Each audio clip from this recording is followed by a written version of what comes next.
Please subscribe.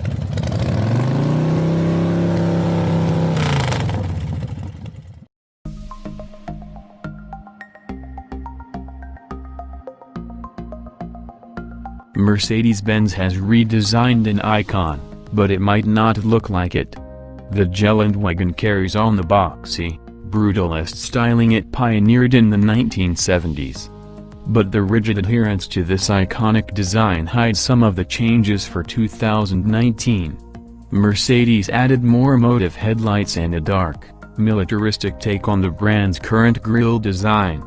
It's more than 2 inches longer and almost 5 inches taller than the G-Wagen it'll replace. Under that skin, the G-Class remains true to its hardcore roots. There are 3 locking differentials, a 2-speed transfer case, and for off-road purists, only a single electronic setting for off-roading. Unlike a Range Rover and its bevy of off-road driving modes, the G-Wagen's G-Mode traction control setting is all drivers have to work with. But while this isn't a big departure from past G-Wagens, the 2019 model's new independent front suspension is. After 40 years with a solid axle up front, Mercedes says the new front suspension improves ground clearance while on the move, and along with the available adaptive dampers, promises better handling on paved roads and at higher speeds.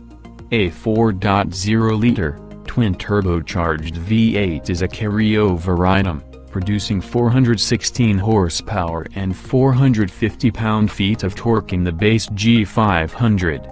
It works alongside a new 9-speed automatic. Mercedes went wild on the inside. There are 2 12.3-inch screens available, taking inspiration from the E-Class and S-Class.